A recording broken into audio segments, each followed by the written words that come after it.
Hello ಎಲ್ಲರಿಗೂ, ಈ ವಿಡಿಯೋದಲ್ಲಿ ನಾವು ಯಾವ ರೀತಿ ಡಾಕರನ್ನು ಯೂಸ್ ಮಾಡಿಕೊಂಡು MySQL ಡಾಟಾಬೇಸನ್ನು ನಮ್ಮ ಲ್ಯಾಪ್ಟಾಪಲ್ಲಿ ಇನ್ಸ್ಟಾಲ್ ಮಾಡಿ ಅದನ್ನು ಆಕ್ಸೆಸ್ ಮಾಡ್ಬೋದು ಅಂತೇಳಿ ನೋಡುವ. ಎಂತಕ್ಕಂದರೆ ಡಾಟಾಬೇಸ್ ತುಂಬ ಇಂಪಾರ್ಟೆಂಟ್. ಯಾವುದೇ ಪ್ರಾಜೆಕ್ಟ್ ಮಾಡೋದಾದರೂ ನಿಮಗೊಂದು ಡಾಟಾಬೇಸ್ ಅದರಲ್ಲಿ ಇರ್ತದೆ. ಅದರಿಂದಾಗಿ ನಮಗೆ ಡಾಟಾಬೇಸ್ ಯಾವ ರೀತಿ ಇನ್ಸ್ಟಾಲ್ ಮಾಡೋದು ಅಂತೇಳಿ ನಮ್ಗೆ ಗೊತ್ತಾಗಬೇಕು. ನಾವು ಡಾಟಾಬೇಸ್ ಇರುವ ವೆಬ್ಸೈಟಿಗೆ ಹೋಗಿ ಅದನ್ನು ಡೌನ್ಲೋಡ್ ಮಾಡಿಕೊಂಡು ಇನ್ಸ್ಟಾಲ್ ಮಾಡೋದು ತುಂಬ ಕಷ್ಟಕರ ವಿಷಯ. ಬಟ್ ಡಾಕರನ್ನು ಯೂಸ್ ಮಾಡಿ ನಮಗೆ ತುಂಬ ಸಿಂಪಲ್ ಸ್ಟೆಪ್ಸ್ಗಳನ್ನು ಯೂಸ್ ಮಾಡಿಕೊಂಡು ನಮಗೆ ಇನ್ಸ್ಟಾಲ್ ಮಾಡಲಿಕ್ಕೆ ಆಗ್ತದೆ. ಸೊ ಅದರಿಂದ ಸ್ಟಾರ್ಟ್ ಮಾಡುವ ಈ ಪರ್ಟಿಕ್ಯುಲರ್ ವಿಡಿಯೋವನ್ನು. ಸೊ ಈಗ ನಾನು ಸ್ಕ್ರೀನನ್ನು ಶೇರ್ ಮಾಡಿಕೊಂಡು ನಿಮಗೆ ನಮ್ಮದು ಟರ್ಮಿನಲ್ ಓಪನ್ ಆಗ್ತಾ ಉಂಟು. ಜಸ್ಟ್ ಗೊತ್ತಾಗ್ಲಿಕ್ಕೋಸ್ಕರ ಸೊ ಡಾಕರ್ ಕಂಟೈನರ್ LS ಅಂತೇಳಿ ಕೊಟ್ಟರೆ ನಮಗೆ ಕಂಟೈನರ್ ಯಾವುದೆಲ್ಲ ರನ್ ಆಗ್ತಾ ಉಂಟು ಅಂತೇಳಿ ಗೊತ್ತಾಗ್ತದೆ.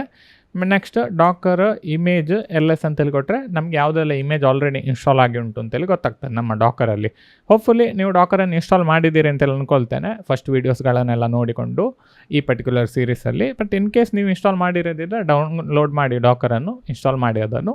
ನೆಕ್ಸ್ಟ್ ಈ ಪರ್ಟಿಕ್ಯುಲರ್ ವಿಡಿಯೋನ ಕಂಟಿನ್ಯೂ ಮಾಡುವ ನಾವು. ನೆಕ್ಸ್ಟ್ ಈಗ ನಾನು ನನ್ನ ಬ್ರೌಸರನ್ನು ಓಪನ್ ಮಾಡ್ತೇನೆ. ಬ್ರೌಸರನ್ನು ಓಪನ್ ಮಾಡಿ ಇಲ್ಲಿ ಬಂದು ನಾವು ಫಸ್ಟಿಗೆ ಡಾಕರ್ ಹಬ್ಬಿಗೆ ಹೋಗುವ. ಸೊ ಡಾಕರ್ ಹಬ್ ಅಂತೇಳಿ ನಾವೀಗ ಇಲ್ಲಿ ಹೋದರೆ ನಮಗೆಲ್ಲ ಡಾಕರ್ ಇದು ಡೀಟೇಲ್ಸ್ಗಳು ಕಾಣ್ತಾ ಉಂಟು.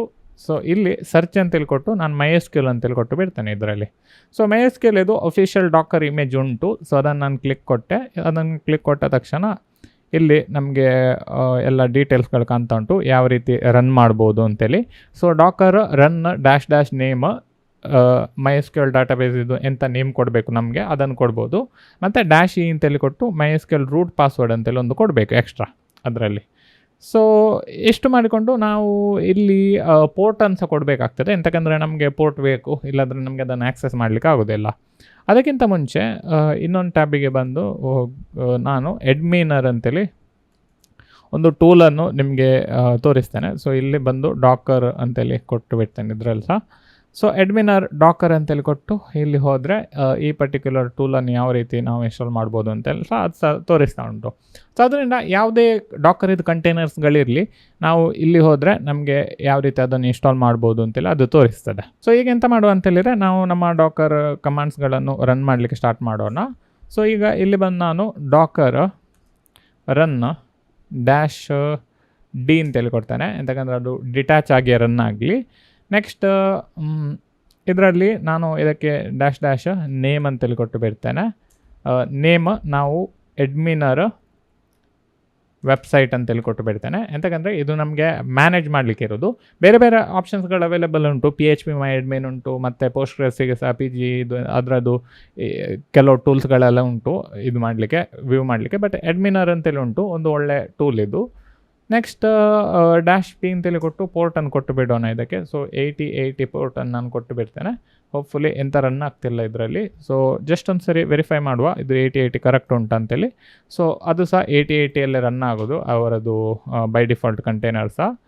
ಸೊ 8080 ಅಂತೇಳಿ ಕೊಟ್ಟು ಇಲ್ಲಿ ನಾನು ಅಡ್ಮಿನರ್ ಅಂತೇಳಿ ಕೊಟ್ಟು ಬಿಡ್ತೇನೆ. ಇಷ್ಟು ಕೊಟ್ಟು ರನ್ ಮಾಡಿದರೆ ಅದು ಅಡ್ಮಿನರ್ ಕಂಟೈನರನ್ನು ಡೌನ್ಲೋಡ್ ಮಾಡಲಿಕ್ಕೆ, ಅಡ್ಮಿನರ್ ಇಮೇಜನ್ನು ಡೌನ್ಲೋಡ್ ಮಾಡಲಿಕ್ಕೆ ಸ್ಟಾರ್ಟ್ ಮಾಡಿದ್ದು. ನೆಕ್ಸ್ಟ್ ಡೌನ್ಲೋಡ್ ಆಗ್ತಾ ಉಂಟು, ಸ್ವಲ್ಪ ಟೈಮ್ ತಗೊಳ್ತದೆ ಇದು.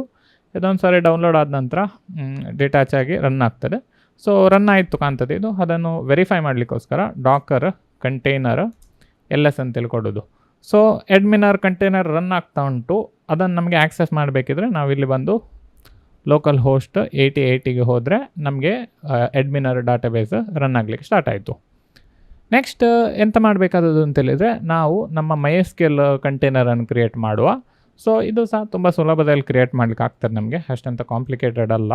ಸೊ ಅದು ಮಾಡಬೇಕಿದ್ರೆ ನಾವು ಡಾಕರ್ ಕಂಟೈನರ್ ರನ್ -d ಅಂತೇಳಿ ಕೊಡ್ತೇನೆ. ಇದು ಸಹ ಡಿಟ್ಯಾಚ್ ಆಗಿ ರನ್ ಆಗಲಿ. ನೆಕ್ಸ್ಟ್ ಡ್ಯಾಶ್ ನೇಮ್ ಅಂತೇಳಿ ಕೊಟ್ಟು ನಾನು ಇದಕ್ಕೆ ನೇಮನ್ನು MySQL DB ಅಂತೇಳಿ ಕೊಟ್ಟು ಬಿಡ್ತೇನೆ. ನೆಕ್ಸ್ಟ್ ಅದಾದ ನಂತರ -p ಅಂತೇಳಿ ಕೊಟ್ಟು ಪೋರ್ಟ್ ಕೊಡಬೇಕು. ಇದು ಐ ಥಿಂಕ್ 3306 ಕಾಣ್ತದೆ MySQL ಇದು ಡಿಫಾಲ್ಟ್ ಪೋರ್ಟ್. ಒಂದು ಸರಿ ಮೊಬೈಲಲ್ಲಿ ವೆರಿಫೈ ಮಾಡಿ ಬಿಡ್ತೇನೆ. Correct 3306 port. ಸೊ 3306 ಅಂತೇಳಿ ಕೊಟ್ಟರೆ ನಮಗೆ ಪೋರ್ಟ್ ಸೆಟ್ ಆಯ್ತು ಅದು. ನೆಕ್ಸ್ಟ್ MySQL ಅಂತೇಳಿ ಕೊಟ್ಟು ಬಿಡಿ. ಓಕೆ, ಐ ಥಿಂಕ್ ನಾನು ಇದು ಯಾವುದು ಐ ಥಿಂಕ್ ನಾನು ಒಂದು ಎನ್ವೈರ್ಮೆಂಟ್ ವೇರಿಯೇಬಲನ್ನು ಹಾಕಲಿಕ್ಕೆ ಮರ್ತೋದೆ. ಸೊ MySQL ರೂಟ್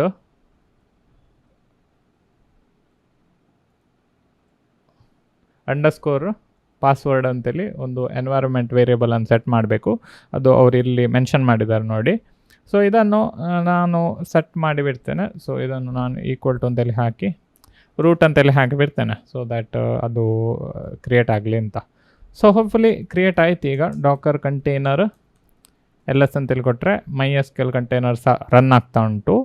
ನೆಕ್ಸ್ಟ್ ನಮಗೆ ಆಕ್ಸೆಸ್ ಮಾಡಬೇಕಿದ್ರೆ 3306 ಪೋರ್ಟಿಗೆ ನಾವು ಹೋದರೆ ನಮಗೆ ಆಕ್ಸೆಸ್ ಮಾಡಲಿಕ್ಕೆ ಆಗ್ತದೆ. ಬಟ್ ಯೂಶಲಿ ನಾವು MySQL ಕಂಟೈನರನ್ನು ಆ ರೀತಿ ಆಕ್ಸೆಸ್ ಮಾಡೋದಲ್ಲ. ನಾವು ಇಲ್ಲಿ ಬಂದು DB ಅಂತೇಳಿರುವ ಜಾಗೆಯಲ್ಲಿ host.docker.internal ಅಂತೇಳಿ ಬರೆದು ಬಿಡ್ತೇನೆ. ನೆಕ್ಸ್ಟ್ ಇಲ್ಲಿ ಬಂದು ರೂಟ್ ಅಂತೇಳಿ ಕೊಡ್ತೇನೆ. ಇಲ್ಲಿ ಪುನಃ ರೂಟ್ ಅಂತೇಳಿ ಕೊಡ್ತೇನೆ. ನೆಕ್ಸ್ಟ್ ಲಾಗಿನ್ ಅಂತೇಳಿ ಕೊಟ್ಟರೆ ನಮಗೆ ಲಾಗಿನ್ ಮಾಡಲಿಕ್ಕೆ ಬಿಟ್ಟಿತ್ತದು. ಸೊ ಇದು ನಮ್ಮ MySQL ಡಾಟಾಬೇಸೇ. ಓಕೆ, ಎಂಥ ಹೊಸತೆಂತ ಇಲ್ಲ ಇದರಲ್ಲಿ. ನಿಮ್ಗೆ ಆಲ್ರೆಡಿ MySQL ಗೊತ್ತಿದ್ರೆ ಇದೆಂತ ಅಂತೇಳಿ ನಿಮ್ಗೆ ಗೊತ್ತಾಗ್ತದೆ. ಸೊ ಇಲ್ಲಿ ಬಂದು ನಾನು ಸ್ಟೂಡೆಂಟ್ ಅಂತೇಳಿ ಒಂದು ಡಾಟಾಬೇಸನ್ನು ಕ್ರಿಯೇಟ್ ಮಾಡ್ಬೋದು. ಸೇವ್ ಅಂತೇಳಿ ಕೊಟ್ಟರೆ ಸ್ಟೂಡೆಂಟ್ ಡಾಟಾಬೇಸ್ ಕ್ರಿಯೇಟ್ ಆಯಿತು. ನಮ್ಮದು ಯೂಶ್ವಲಿ ಕಾಲೇಜಲ್ಲೆಲ್ಲ ನಾವು ಕಲಿಯುವಾಗ ಸ್ಟೂಡೆಂಟ್ ಡಾಟಾಬೇಸನ್ನು ತುಂಬ ಯೂಸ್ ಮಾಡ್ತೇವೆ ನಾವು. ನೆಕ್ಸ್ಟ್ ಇಲ್ಲಿ ಸ್ಟೂಡೆಂಟ್ ಡಾಟಾಬೇಸ್ ಉಂಟು. ಇದರೊಳಗಡೆ ಟೇಬಲ್ಸ್ ಬೇಕಿದ್ರೆ ಟೇಬಲ್ಸ್ಗಳನ್ನೆಲ್ಲ ಕ್ರಿಯೇಟ್ ಮಾಡ್ಬೋದು. ಎಂತೆಲ್ಲ ಬೇಕು ಅಂತೇಳಿ ಹಾಕಿಕೊಂಡು ಕಾಲಮ್ಸ್ ಹಾಕಲಿಕ್ಕೆ ಆಪ್ಷನ್ ಉಂಟು. ಸೊ ನಿಮಗೆ ಯಾವುದಾದ್ರೂ ಒಂದು ನಿಮ್ಮ ಪ್ರಾಜೆಕ್ಟ್ ಉಂಟು, ಆವಾಗ ಆ ಪರ್ಟಿಕ್ಯುಲರ್ ಪ್ರಾಜೆಕ್ಟಿಗೆ ಈ ರೀತಿ ಡಾಟಾಬೇಸನ್ನು ನಿಮಗೆ ಕ್ರಿಯೇಟ್ ಮಾಡಲಿಕ್ಕೆ ಆಗ್ತದೆ. ಮತ್ತು ಇದನ್ನು ಆಕ್ಸೆಸ್ ಸಹ ಮಾಡಲಿಕ್ಕೆ ಆಗ್ತದೆ ನಿಮಗೆ ಡಾಕರನ್ನು ಯೂಸ್ ಮಾಡಿಕೊಂಡು. ತುಂಬ ಕ್ವಿಕ್ಕಾಗಿ ಕ್ರಿಯೇಟ್ ಆಯಿತು. ನಮಗೆ ಅಷ್ಟೆಂಥ ಕಮಾಂಡ್ಗಳೆಲ್ಲ ರನ್ ಮಾಡಲಿಕ್ಕೆ ಇರಲಿಲ್ಲ. 2 ಕಮಾಂಡ್ ನಾವು ರನ್ ಮಾಡಲಿಕ್ಕಿತ್ತು. ಒಂದು ಅಡ್ಮಿನರ್ ಕ್ರಿಯೇಟ್ ಮಾಡಲಿಕ್ಕೆ ಕಮಾಂಡ್, ನೆಕ್ಸ್ಟ್ ಇನ್ನೊಂದು MySQL ಕಂಟೈನರ್ ಕ್ರಿಯೇಟ್ ಮಾಡಲಿಕ್ಕೆ ಒಂದು ಕಮಾಂಡ್. ಸೊ ಈ ಎರಡು ಕಂಟೈನರ್ಸ್ಗಳನ್ನು ಕ್ರಿಯೇಟ್ ಮಾಡಿದರೆ ನಮಗೆ ಡೈರೆಕ್ಟಾಗಿ MySQL ಡಾಟಾಬೇಸನ್ನು ಆಕ್ಸೆಸ್ ಮಾಡಲಿಕ್ಕೆ ಆಗ್ತದೆ. ಡಾಕ್ಯುಮೆಂಟೇಷನ್ ನಿಮಗೆ ಇಲ್ಲಿ ಉಂಟು. ಇದರಲ್ಲಿ ಎಂಥಾದ್ರು ಡೀಟೇಲ್ ನಿಮಗೆ ಓದಲಿಕ್ಕಿದ್ರೆ ಓದ್ಬೋದು. ಇಲ್ಲಿ ಅವರು ಒಂದು ಡ್ಯಾಶ್ ಲಿಂಕ್ ಅಂತ ಕೊಟ್ಟು ಡಾಟಾಬೇಸ್ ನೇಮ್ ಎಲ್ಲ ಕೊಟ್ಟಿದ್ದಾರೆ. ಬಟ್ ನಾವು ಇಲ್ಲಿ ಬೇರೆ ಮೆಥಡಿಂದ ನಾವು ಯೂಸ್ ಮಾಡ್ತಿದ್ದೇವೆ. ಸೊ ಇಲ್ಲಿ host.docker.internal ಅಂತೇಳಿ ಕೊಟ್ಟರೆ ನಮಗೆ ಡೈರೆಕ್ಟಾಗಿ ಡಾಟಾಬೇಸನ್ನು ಆಕ್ಸೆಸ್ ಮಾಡಲಿಕ್ಕೆ ಸಿಗ್ತದೆ. ಬಟ್ ಜಸ್ಟ್ ಇನ್ ಕೇಸ್ ನೀವು ಈ ಪರ್ಟಿಕ್ಯುಲರ್ ಡ್ಯಾಶ್ ಲಿಂಕ್ ಅಂತೇಳಿ ಕೊಟ್ಟು ಡಾಟಾಬೇಸ್ ನೇಮನ್ನು ಈ ರೀತಿ ಕೊಟ್ಟರೆ ಆವಾಗ ನಿಮಗೆ ಡೈರೆಕ್ಟಾಗಿ ಇಲ್ಲಿ ಆ ಪರ್ಟಿಕ್ಯುಲರ್ ಡಾಟಾಬೇಸ್ ನೇಮ್ DB ಎಲ್ಲ ಇದ್ದರೆ ನೀವು DB ಅಂತೆಲ್ಲ ಹಾಕ್ಬೋದು, ಅಥವಾ MySQL DB ಅಂತೆಲ್ಲ ಸಹ ಹಾಕಿದ್ರೆ ಆಗ್ತದೆ. ಐ ಥಿಂಕ್ ನಾವು ಇಲ್ಲಿ MySQL DB ಅಂತೇಳಿ ಹಾಕಿ ಸಹ ನಮಗೆ ಮಾಡಲಿಕ್ಕೆ ಆಗ್ತದೆ ಆಕ್ಸೆಸ್. ಸೊ ಇಲ್ಲಿ ಸಹ ಒಂದು ರೂಟ್ ಅಂತೇಳಿ ಕೊಟ್ಟು ನಾನೀಗ ಲಾಗಿನ್ ಅಂತೇಳಿ ಕೊಟ್ಟರೆ ವರ್ಕ್ ಆಗೋದಿಲ್ಲ. ಸಮಥಿಂಗ್ ರಾಂಗ್ ಉಂಟು ಅದರಲ್ಲಿ. ಬಟ್ ನೀವು ಇಲ್ಲಿ ಲಿಂಕ್ ಅಂತೇಳಿ ಕೊಟ್ಟರೆ ನೀವು ಈ ರೀತಿ ನಿಮಗೆ ಆಕ್ಸೆಸ್ ಮಾಡಲಿಕ್ಕೆ ಆಗ್ತದೆ. ಬಟ್ ನಾವು ಈ ರೀತಿ ಆಕ್ಸೆಸ್ ಮಾಡೋದು ಬೇಡ. ನಾವಿಲ್ಲಿ host.docker.internal ಅಂತೇಳಿ ಕೊಟ್ಟೆ ಆಕ್ಸೆಸ್ ಮಾಡಲಿಕ್ಕೆ ನಾವು ಟ್ರೈ ಮಾಡೋಣ ಈಗ. ಸೊ ಇಲ್ಲಿ ಬಂದು ರೂಟ್ ಅಂತೇಳಿ ಕೊಟ್ಟು ಆಕ್ಸೆಸ್ ಮಾಡಿದರೆ ನಮಗೆ MySQL ಕಂಟೈನರನ್ನು ಆಕ್ಸೆಸ್ ಮಾಡಲಿಕ್ಕೆ ಆಗ್ತದೆ. ಇದೇ ರೀತಿ ಬೇರೆ ಡಾಟಾಬೇಸನ್ನು ಸಹ ನಿಮಗೆ ಮಾಡಲಿಕ್ಕೆ ಆಗ್ತದೆ ಡಾಕರನ್ನು ಯೂಸ್ ಮಾಡಿಕೊಂಡು. ನೆಕ್ಸ್ಟ್ ವೀಡಿಯೋದಲ್ಲಿ ನಾವು ಯಾವ ರೀತಿ Postgres ಡಾಟಾಬೇಸನ್ನು ಕ್ರಿಯೇಟ್ ಮಾಡ್ಬೋದು ಅಂತೇಳಿ ನೋಡುವ. ಸೊ ಈ ವಿಡಿಯೋದಲ್ಲಿ ಇಷ್ಟೇ. ನೆಕ್ಸ್ಟ್ ವಿಡಿಯೋದಲ್ಲಿ ಸಿಗೋಣ. ಬಾಯ್.